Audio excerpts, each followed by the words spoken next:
वही कहानी आज दोबारा है सुनानी। तो आइए आपको ले चलते हैं अयोध्या में, जहाँ एक प्रतापी राजा राज करते थे जिनका नाम था दशरथ। दशरथ की 3 अति सुंदर रानियाँ थी। कौशल्या जो बहुत विनम्र स्वभाव की थी, दूसरी रानी सुमित्रा समुद्र के समान गंभीर थी, तीसरी रानी कैकई जो बहुत कुशल थी। राजा के कान में प्रजा बहुत प्रसन्न और संतुष्ट थी। कुछ समय पश्चात रानियों ने 4 पुत्रों का जन्म दिया। राम, लक्ष्मण, भरत और शत्रुघ्न। चारों ओर प्रसन्नता की लहर दौड़ पड़ी। समय के साथ बालक बड़े हुए एवं शिक्षा दीक्षा लेने गुरुकुल चले गए। दीक्षा पूरी होने पर महल की तरफ वापस लौटने लगे। मैं राजा जनक आप सभी वीरों का स्वागत करता हूँ और यह ऐलान करता हूँ कि जो भी इस धनुष को उठाएगा वो मेरी पुत्री सीता से दरबार में उपस्थित सभी वीर बारी बारी आते हैं, परंतु कोई भी धनुष को नहीं उठा पाते।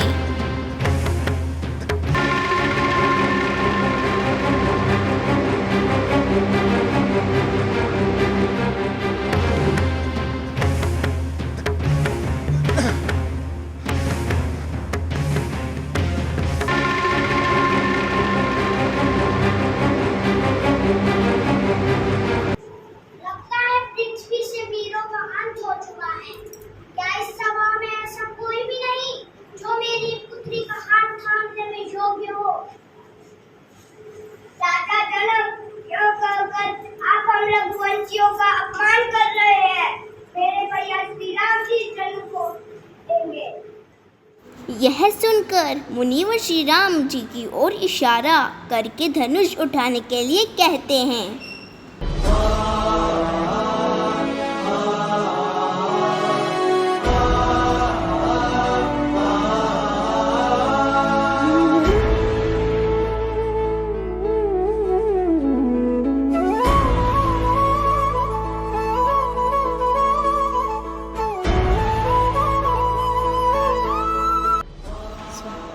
इस तरह श्री राम जी सीता जी के साथ विवाह करके अयोध्या नगरी लौट जाते हैं। चारों तरफ खुशियाँ छा जाती है। राजा दशरथ श्री राम जी के राज्याभिषेक का ऐलान कर देते हैं, परंतु होनी को कुछ और ही मंजूर था। आइए देखते हैं किस प्रकार मंथरा कैकई को राम के विरुद्ध भड़काती है।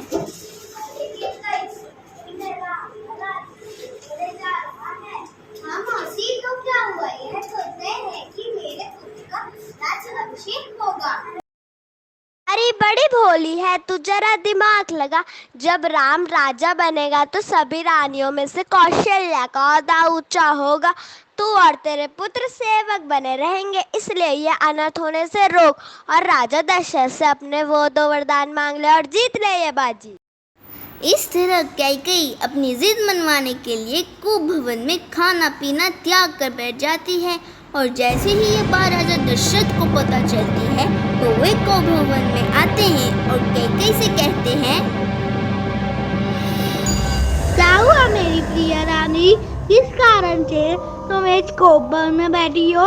क्या दुख है मुझे बताओ। आपको स्मरण है अतीत में आपने मुझे 2 वर दिए थे। अब वह समय आ गया है कि आप उन दोनों वरों को पूरा करें। बस इतनी सी बात है, कहो रानी क्या मांगती हो? रघुकुल रीत सदा चली आई, प्राण जाए पर वचन न जाई, मांगो क्या मांगती हो?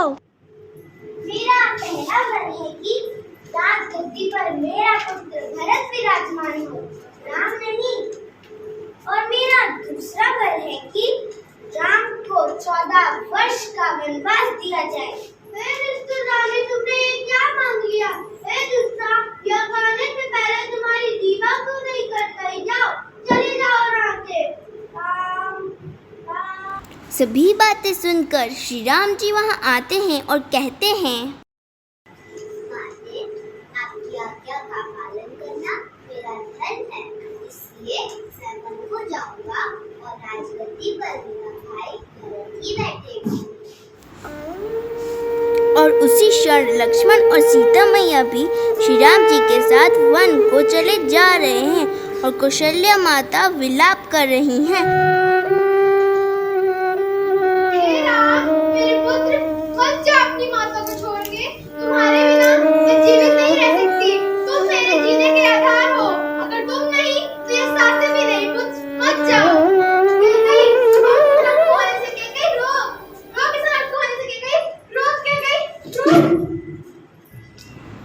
बहुत समय बाद जब यह बात भरत को पता चलती है तो वे अपने भैया राम से मिलने वन की ओर चल पड़ते हैं। भैया, मेरे प्यारे भैया, आखिर आपके यह दास से क्या गलती हो गई कि आप इन वनों में चले आए?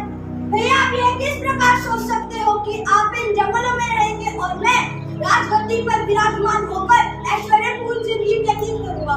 भैया, आप चलिए मेरे साथ।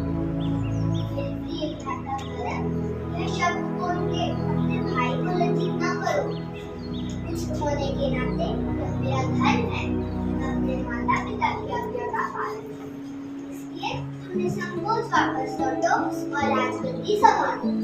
नहीं भैया, नहीं, यह मेरे लिए पाप होगा। कृपया अपनी चरण पादुकाएं मुझे दे दे।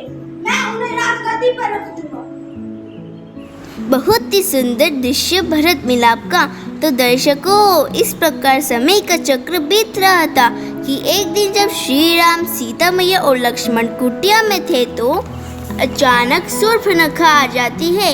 आइए देखते हैं आगे क्या होता है। अरे कितना सुंदर युवक है, तो इसी से विवाह हुई। रामदेव, आप और मेरे प्यार का मैं एक त्रिलोक सुंदरी हूँ।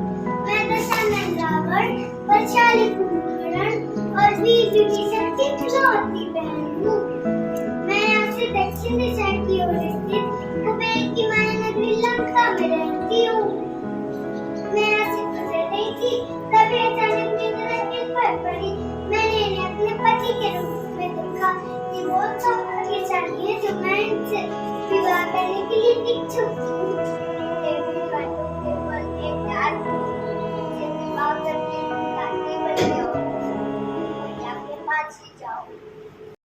इस प्रकार शूर्पणखा कभी राम तो कभी लक्ष्मण के पास जाकर उसको मनाती हैं और क्रोध में आकर सीता जी पर आक्रमण कर देती है। आइए देखते हैं फिर क्या होता। अरे राम, तुम इस स्त्री के पीछे मुझे ठुकरा रहे हो। अभी मैं स्त्री का अंत कर देती हूँ। मेरी नाक। अरे मूर्खो, ये तुमने क्या किया? मेरे भाई इस अपमान का बदला जरूर लेने आएंगे।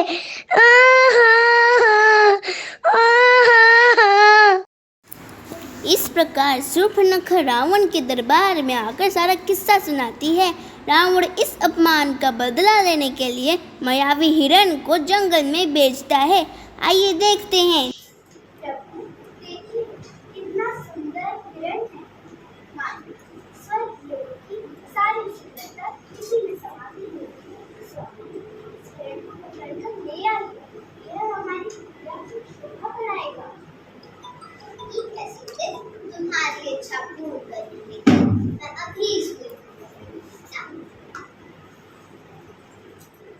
लक्ष्मण, लक्ष्मण, मेरी रक्षा करो लक्ष्मण।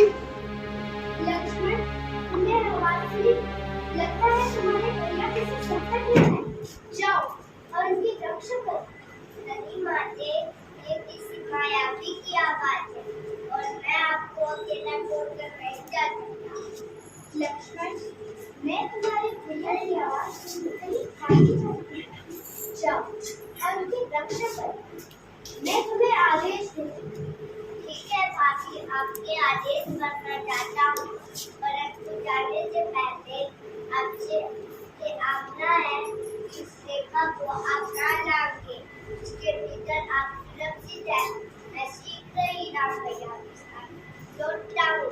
रेखा का उल्लंघन कर तो इस परिस्थिति में आएगा मुझे लक्ष्मण की टटकारी पर हो जाएगा।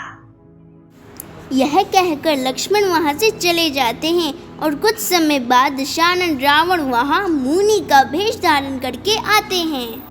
हे मुनिवर, मेरे पति इस समय घर पर नहीं है और किसी कारणवश मैं इस कुटिया के बाहर नहीं आ सकती, अर्थात कृपा करके आप यहीं से मेरी सेवा स्वीकार करें।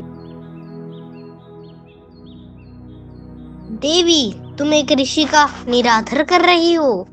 हम उधर से भिक्षा स्वीकार नहीं कर सकते। अगर तुम्हें सेवा करनी है तो आदर पूर्वक यहाँ की भिक्षा दो, अपितु हम लौट रहे हैं। नहीं नहीं मुनिवर, आप रुष्ट ना हो, मैं आपको भिक्षा देने आती हूँ। और जैसे ही सीता लक्ष्मण रेखा के बाहर कदम रखती है, रावण अपने असली रूप में आकर सीता का हरण कर लेता है। तभी जटायु वहाँ से गुजर रहे होते हैं और सीता जी को बचाने का प्रयास करते हैं। दुष्ट रावण, छोड़ मुझे, मेरा हरण कर तू अपनी मौत को आमंत्रित कर रहा है। अरे पुत्र, भ्राता लक्ष्मण, मेरी रक्षा करे। ना करे पुत्रवधू, मैं आ गया हूँ। इस संसार को अंतिम बार देख ले रावण। तूने मेरी पुत्रवधू को मैली आंखों से देखा है, मैं तेरे नेत्र फोड़ दूंगा। हे पार्थ, मेरी रक्षा करें, यह दुष्ट मुझे छल से यहाँ ले आया है। इस तरह रावण से लड़ते लड़ते जटायु बुरी तरह से घायल हो जाते हैं। उधर राम लक्ष्मण भी सीता को ढूंढते ढूंढते जंगल में भटक रहे थे, जहाँ उन्हें जटायु घायल अवस्था में मिले। राम राम राम।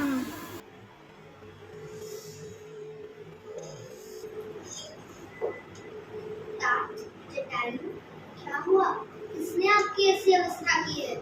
दुष्ट रावण पुत्री सीता को हर ले गया। मैंने बहुत कोशिश की पर मेरे बुढ़ापे ने मेरा साथ नहीं दिया। रावण को उसके रक्त से इसका उत्तर देना होगा। मैं और रघुवंश आपके सदैव आभारी हैं। राम, जय श्री राम। इस प्रकार राम और लक्ष्मण सीता मैया की तलाश में निकल पड़े और अब समय आ गया है भक्त और प्रभु के मिलन का। तो जोरदार मेरे प्रिय सीते, कहाँ हो तो? प्रणाम प्रभु, मैं आपका सेवक, मुझे अपने चरणों में स्थान दीजिए। हे मानवराज, तुम कौन हो और तुम्हारा क्या नाम है? जय श्री राम, जय श्री राम। जिस तरह फूलों के बिना बाग अधूरा, तारों के बिना आकाश अधूरा, उसी तरह प्रभु आपका ये भक्त हनुमान आपके बिना अधूरा है।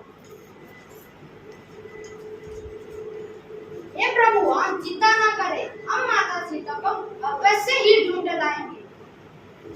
हनुमान, तुम दक्षिण दिशा की ओर जाओ और अगर तुम्हें वहां सीता मिले तो उसे भेंट स्वरूप यह अंगूठी दे देना और उसे आश्वासन देना। सीता अशोक वाटिका में बैठी हैं और कई सारी राक्षसियां उन पर नजर रखे हुए हैं। हनुमान जी अपना स्वरूप अति सूक्ष्म कर लेते हैं और छुप कर बैठ जाते हैं और साथ में राम की गाथा गाने लगते हैं। कौन है? सामने आओ। नाम आते जो प्रभु श्री राम जी ने भेजा और यहाँ ये स्वरूप अंगूठी के दी ताकि आपको ये आश्वासन हो जाए कि प्रभु आपको अवश्य लेना है। मेरे प्रभु आपको बहुत याद करते हैं, किंतु आप चिंता न करें, हम लंका पर चढ़ाई करके रावण का विनाश कर देंगे। और रावण के कुछ सैनिक हनुमान जी को देख लेते हैं, परंतु यह भी हनुमान जी की ही लीला थी। हनुमान जी अपनी पूंछ से लंका नगरी जला देते हैं। उसके पश्चात श्री राम जी अंगद को अपने शांति दूत के रूप में लंका भेजते हैं। हे लंकेश, यदि आपको अपने समस्त योद्धाओं के प्राण प्यारे हैं तो मेरे प्रभु श्री राम जी के समक्ष हाथ स्वीकार कर माता सीता को वापस लौटा दे।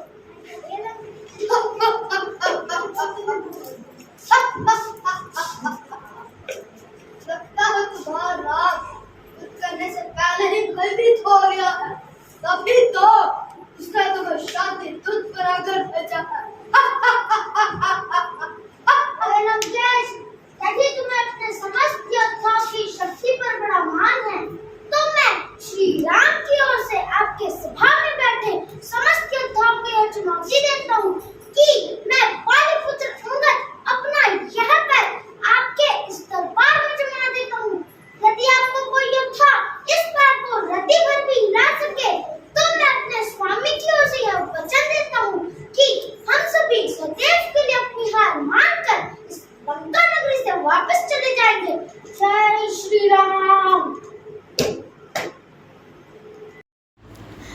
बारी बारी से सभी योद्धा आते हैं, पर अंगद के पैर को कोई भी हिला नहीं पाता है। फिर अंत में रावण स्वयं आता है, तो देखिए क्या होता है।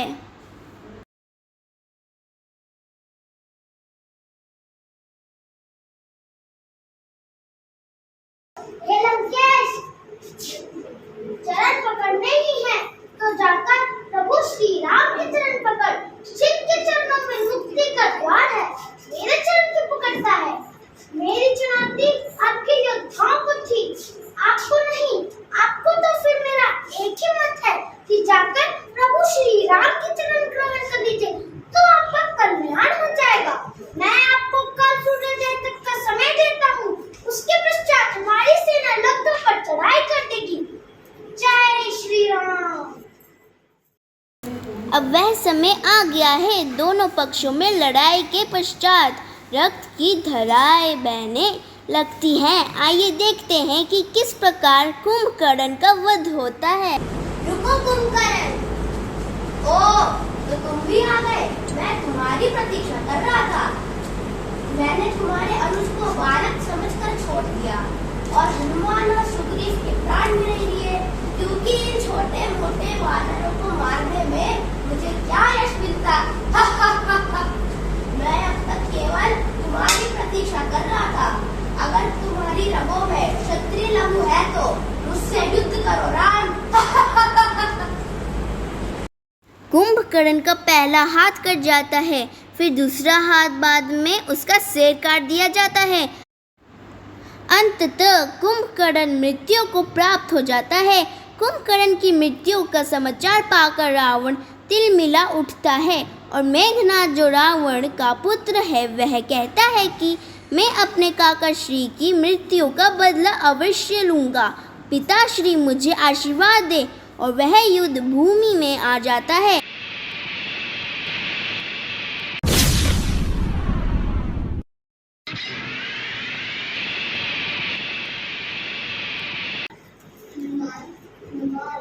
वैद्य जी ने कहा है कि अगर कल भोर से पहले संजीवनी बूटी नहीं लाई गई तो लक्ष्मण जीवित नहीं बचेगा। उसकी ये मुद्रा उसकी मृत्यु बन जाएगी। हनुमान, मृत्यु बन जाएगी। हे प्रभु, आप त्रिलोकीनाथ हैं, आपके आशीर्वाद आखिर से ही जीवन प्राप्त हो जाता है, किंतु आप लीला कर रहे हैं। मैं वध से जाऊंगा, प्रातः काल से पहले संजीवनी बूटी लेकर आऊंगा। मुझे आज्ञा आशीर्वाद दीजिए प्रभु। यशस्वी भाव पुत्र शीघ्र ही लौटना, मेरे नयन केवल तुम्हारी ही प्रतीक्षा करेंगे। हनुमान आज्ञा लेकर वहां से चले जाते हैं संजीवनी की खोज में। हिमालय पहुंचकर जगमगाता पर्वत देखकर हनुमान जी पूरा पर्वत ही उठा लेते हैं। पवन पुत्र हनुमान की जय जय। और वैद्य जी लक्ष्मण को संजीवनी बूटी सुंघाते हैं। लक्ष्मण जी की मूर्छा टूट जाती है। अपनी चेतना में लौटते ही लक्ष्मण कहते हैं, कहाँ है मेघनाद? आज मैं उसको यमलोक का रास्ता दिखाऊंगा। प्रभु राम की आज्ञा और आशीर्वाद पाकर फिर आमने सामने आते हैं। मेघनाद का वध हो जाता है।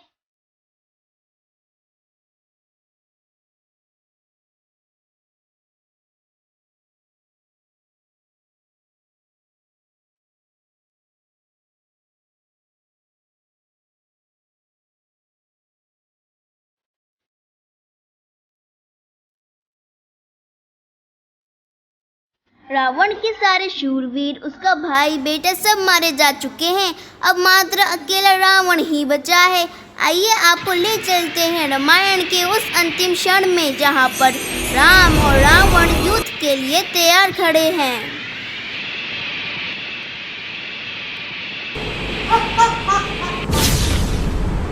राम, तुमने मेरे पुत्र और मेरे भाइयों का वध कर दिया है, लेकिन अब तुम भी तैयार हो जाओ जमलोक नगरी पहुंचने के लिए। रावण, तुम अधर्मी हो, तुम निशाचर हो। ये धरती तुम्हारे पापों से कांप उठी है। अब समय आ गया है कि इस धरती को तुम्हारे पापों से मुक्त किया जाए।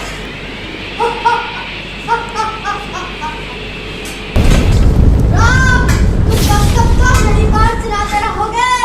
अपनी कार में अधिकार चला सकता है। राम के बाणों का रावण पर कोई प्रभाव नहीं हो रहा है। रावण अत्यंत प्रभावशाली व शक्तिशाली है। सारे बाण तोड़ दिए गए हैं। रावण के एक एक शीश को काटने का प्रयास किया जाता है, परंतु वह वापस जुड़ जाते हैं। तभी विभीषण आते हैं। श्री राम यहाँ मायावी राक्षस है, ऐसे नहीं मरेगा। ब्रह्मा जी के आशीर्वाद से इसकी नाभि में अमृत कुंड है। आप इसकी नाभि में प्रहार कीजिए। जैसे ही इसकी नाभि में प्रहार होगा, यहाँ मायावी स्वयं मृत्यु को प्राप्त हो जाएगा। विभीषण, तू नीच है, तू खता भेदी है। आज से पश्चात तुझे लोग खता भेदी, लंका ढाल के नाम से बुलाएंगे। और प्रभु श्री राम रावण की नाभि पर बाण चलाते हैं। रावण का वही अंत हो जाता है और बुराई पर अच्छाई की विजय होती है।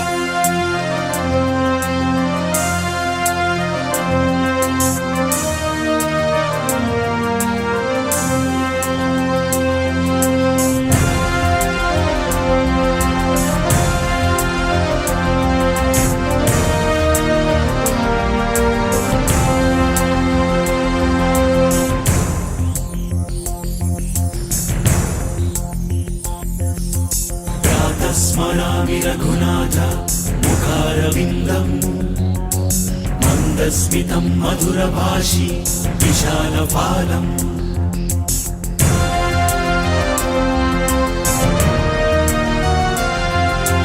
कर्णावलिं विचलकुण्डल शोभिखण्डभागम् कर्णान्तर्गनयनं नयनाभिरामम्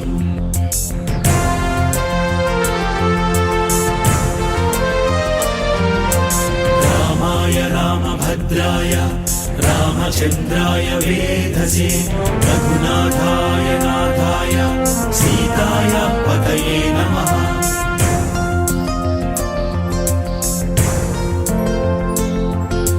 चरितं रघुनाथस्य शतकोटि प्रविस्तरम् एकैकमक्षरं प्रोक्तं महापातकनाशनम्।